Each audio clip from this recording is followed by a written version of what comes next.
नमस्कार टीचर्स, आज हम एक बहुत ही इंपॉर्टेंट टॉपिक पर बात करने वाले हैं, कॉपीराइट प्रोटेक्शन। अगर आप भी एजुकेशनल वीडियो बनाते हैं अपने स्टूडेंट्स को पढ़ाने के लिए, तो आपको बता दूं, आप जो इमेजेस यूज कर रहे हो, आप जो क्वेश्चन पेपर यूज कर रहे हो, आप जो बुक का कंटेंट यूज कर रहे हो, कहीं कोई बुक का ऑनर आप पर कॉपी स्ट्राइक ना दे दे, आपका चैनल डाउन ना कर दे। पिछले कई सालों के एक्सपीरियंस से बता रहा हूँ, कुछ ही महीनों पहले कई बड़े पब्लिकेशंस ने कई बड़े यूट्यूब चैनल पर कॉपीराइट स्ट्राइक दी थी। इस तरीके की स्ट्राइक का सामना आपको और आपके चैनल को ना करना पड़े, इसीलिए आज हम एक वीडियो बना रहे हैं कि आप कैसे अपने चैनल को कॉपीराइट स्ट्राइक से बचा सकते हैं इन टर्म्स ऑफ कंटेंट, और किस तरीके से आप दूसरे पब्लिशर्स इमेजेस वीडियोस को यूज कर सकते हैं ताकि कोई भी लीगली आप पर कोई ऑब्जेक्शन ना उठा सके। कॉपीराइट एक लीगल प्रोटेक्शन है जो किसी ओरिजिनल क्रिएशन को सेफगार्ड करता है। अगर आप किसी दूसरे के कंटेंट जैसा इमेज, टेक्स्ट या वीडियोस को बिना परमिशन के यूज करते हैं, तो आपको कॉपीराइट स्ट्राइक फेस करनी पड़ सकती है। ये इंपॉर्टेंट है समझना कि हर कंटेंट जो आप यूज कर रहे हैं उसके ऊपर किसी का कॉपीराइट हो सकता है। चलिए अब समझते हैं fair use and creative Commons. Fair use एक लीगल प्रिंसिपल है जो limited amount of copyrighted content को एजुकेशनल या इंफॉर्मेशनल पर्पस के लिए यूज करने की अनुमति देता है।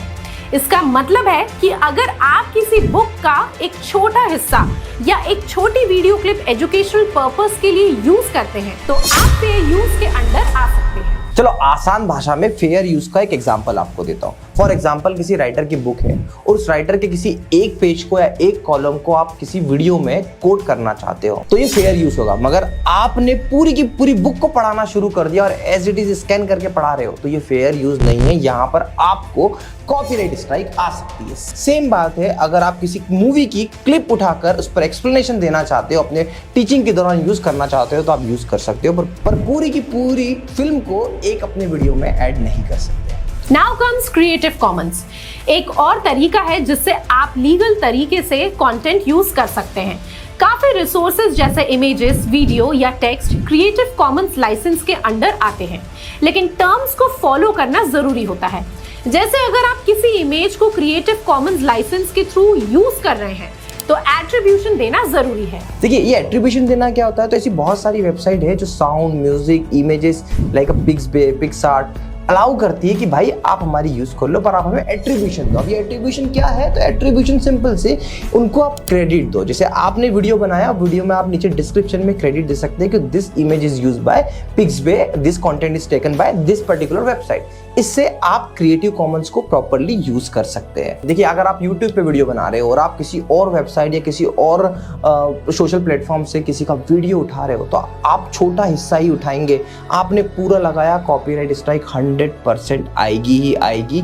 मैं ये बात उनके स्लाइड्स, उनके पावर पॉइंट को लेकर भी बात कर रहा हूँ। ओपन डोमेन में जो पावर पॉइंट अवेलेबल होते हैं उसको आप पूरा एज इट इज उठा के नहीं डाल सकते। अगर गलती से सामने वाले व्यक्ति ने इस पर इसके कॉपीराइट स्ट्राइक मतलब इसके राइट्स को सिक्योर करके रखा हुआ है, तो दिक्कत वो हो सकती है और वो आप पर डायरेक्टली स्ट्राइक दे सकते हैं। अब ये तो बात हो गई जो तरीका मैं आपको बता रहा हूँ, कहीं आपका ही कंटेंट इस तरीके से लीक हो जाए, कोई दूसरा टीचर यूज कर ले, दूसरा क्रिएटर यूज कर ले, तो उसका भी एक प्रोटेक्शन है जो मैडम आपको आगे बताने वाली है। How to protect your own content.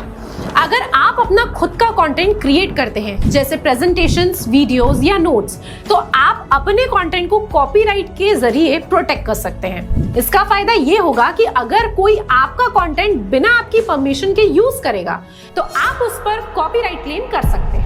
चलिए एक एग्जांपल से समझते हैं। अगर आप अपने प्रेजेंटेशन स्लाइड्स या नोट्स को किसी और वेबसाइट या प्लेटफॉर्म पे शेयर करते हैं, तो आप उन्हें वाटरमार्क या कॉपीराइट नोटिस के साथ अपलोड कर सकते हैं ताकि आपका ओनरशिप प्रूफ हो। स्पेशली अगर आप अपने YouTube पे कोई यूनिक कंटेंट बनाते हैं, तो आप YouTube के डिस्क्रिप्शन बॉक्स में हमेशा लिख सकते हैं, this content is copyrighted. Unauthorized use of any part of this video will be subjected to copyright action। चलिए जल्दी से समराइज करते हैं और मैं आपको बताती हूँ कि how to stay safe from copyright strikes। Teachers के लिए कुछ इंपॉर्टेंट स्टेप्स हैं जो आपको कॉपीराइट स्ट्राइक से बचाने में मदद करेंगे। Number 1, use copyright free resources. Images और वीडियोस के लिए क्रिएटिव कॉमन्स या रॉयल्टी फ्री सोर्सेज का यूज करें, जैसे अनस्प्लैश, पिक्साबे और pixels. Number 2, credit the original creators. अगर आप किसी और का कंटेंट यूज कर रहे हैं तो हमेशा उनको क्रेडिट दें। ये इमेजेस, वीडियोस या टेक्स्ट के लिए हो सकता है।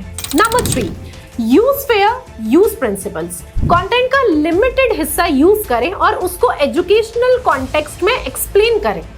Number 4, protect your own content. अपने कंटेंट को प्रोटेक्ट करने के लिए हमेशा कॉपीराइट या क्रिएटिव कॉमन्स लाइसेंस का यूज करें। देखिए, इस वीडियो पर जो भी बातें हमने करी, जो भी कंटेंट हमने आपके साथ शेयर किया, ये Indian copyright act 1957 and creative common licensing की वेबसाइट पर क्लियरली मेंशन है।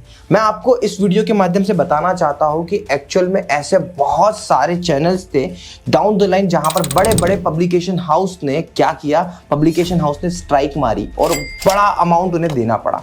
तो देखो टीचर, सबसे बड़ी जो गलती आप ये करते हो ना कि किसी बुक के कंटेंट को डायरेक्टली यूज करते हो, वो मत यूज करिएगा। देखिए, फॉर एग्जाम्पल, अगर आपने किसी बुक से कुछ क्वेश्चन उठाए तो आप नाम बदल सकते हैं। जैसे सपोज कभी कहीं राम कभी श्याम हो जाता है, कभी सीता कभी गीता हो जाती है। इस तरीके से आपको कंटेंट में स्लाइटली मॉडिफिकेशन करना होगा। अगर आप मैथ्स के टीचर हैं तो आप नंबर से मॉडिफिकेशन कर सकते हैं। इस टाइप के जस्टिफाइड मॉडिफिकेशन आपको हमेशा करने ही होंगे, जो आपके लिए बहुत ही बेनिफिशियल होंगे। ये तो रहा एक पार्ट में। दूसरे पार्ट के बारे में आपको बता देता हूं कि अगर आपने एक चीज का ध्यान रख लिया कि आपका कंटेंट यूनिक है तो डेफिनेटली आपका चैनल ग्रो होगा ही होगा। तो टीचर्स, कॉपी करने से बचिए। मैं आपको कुछ ऐसे इंसिडेंट्स बताता हूं जहां पर एक फेमस टीचर का कंटेंट कोई दूसरा फेमस टीचर कॉपी कर रहा था और इस फेमस टीचर ने ऑलरेडी उनके लिए एक वीडियो बना दिया। तो नेगेटिव मार्केटिंग, नेगेटिव पब्लिसिटी भी हो सकती है। तो आप इमेज को यूज करना, टेंशन फ्री रहिए। जब तक चैनल छोटा है कोई दिक्कत नहीं है, बड़े चैनल पर ही स्ट्राइक और इसकी प्रॉब्लम आती है इन टर्म्स ऑफ कंटेंट। पर कोशिश करिए, अभी से वो आदत डालिए कि आप डायरेक्टली कहीं से भी कंटेंट को कॉपी ना करें। और यही खूबसूरती होती है एक अच्छे क्रिएटर, अच्छे टीचर की, कि वो अपने कंटेंट को खुद से स्टैब्लिश करता है। हालांकि रेफरेंस जब भी लेता है तो क्रेडिट बराबर से लेता है। आज भी देखो आप, बहुत सारे जितने करंट अफेयर के चैनल है, टाइम्स ऑफ इंडिया, आज तक, इन सबको क्रेडिट देते हैं और उनके न्यूज़ और आर्टिकल को देते हैं। और जिस तरीके से मैंने इंडियन आर्टिकल 1957 का यूज़ करते हुए आपको बताया कि भैया कॉपीराइट एक्ट में ये हो सकता है, वैसे ही मैंने क्रेडिट भी दिया और डिस्क्रिप्शन में आप देखेंगे हम ये चीज़ को मेंशन भी करेंगे। ऐसे ही आपको करना है ताकि आप पूरी तरीके से सेफ रहो। इन केस कभी कोर्ट में कोई प्रॉब्लम आती है, कभी कोर्ट में कोई आपसे लॉ सूट करता है, तो आप बता सकते हो कि आपने इसे इस पॉलिसी के अंतर्गत यूज़ किया और हमने क्रेडिट भी दिया है। तो यही सारी चीजें मुझे आपको बताना थी। आशा करता हूं कि अब आप जो भी कंटेंट करेंगे, जो भी काम करेंगे, कुछ यूनिक तरीके से करेंगे। आशा करता हूं ये वीडियो आपको पसंद आया होगा। Thank you so much for watching.